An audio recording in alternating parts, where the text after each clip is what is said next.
Arrest করেছে মহিলা police ছাড়া। আপনারা দেখতে পারেন পুলিশ যেভাবে কলকাতা পুলিশ অত্যাচার করছে কংগ্রেসীদের উপরে, ওরা পশ্চিম বাংলার মানুষ দেখতে পাচ্ছে, ওরা পশ্চিম বাংলার মানুষ দেখতে পাচ্ছে।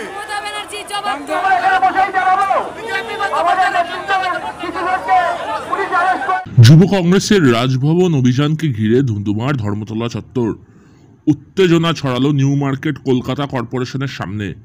বাংলা ভাষা ও বাঙালিদের উপর আক্রমণের প্রতিবাদে রাজভবনের অভিযানের ডাক দেয় যুব কংগ্রেস। এদিন ওয়েলিংটন থেকে এক সুবিশাল মিছিল রাজভবনের উদ্দেশ্যে রওনা দেয়। মিছিলটি নিউ মার্কেটের সামনে আসতেই পুলিশে ব্যারিকেড করে আটকিয়ে দেয়। পুলিশের সাথে যুব কংগ্রেসের কর্মীদের ধস্তাধস্তি হয়। ধস্তাধস্তির পর যুব কংগ্রেসদের প্রিজন ভ্যানে তুলে নিয়ে যাওয়া হয়।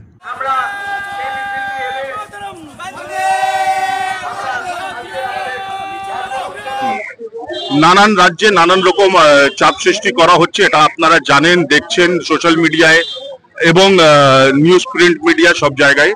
এটারই জন্য আমরা প্রতিবাদ করছি এবং এই প্রতিবাদটা এখন বন্ধ হচ্ছে না, এই প্রতিবাদটা চলতে থাকে। আমরা বাঙালিদের পাশে আছি। আপনি দেখতে পারবেন ঈশা খান চৌধুরী যদি ফেসবুক পেজ ফলো করেন বা কালকের ইন্টারভিউ দেখেন, একজন মালদা থেকে ওনাকে পাঠানো হয়েছে বাংলাদেশে, ওটার এগেনস্টে ওরা প্রতিবাদ করেছেন। উনি চিঠি লিখেছেন, ওম বিড়লাকেও চিঠি লিখেছেন এবং পুলিশকেও চিঠি দিয়েছেন, মিনিস্ট্রিকেও চিঠি দিয়েছেন।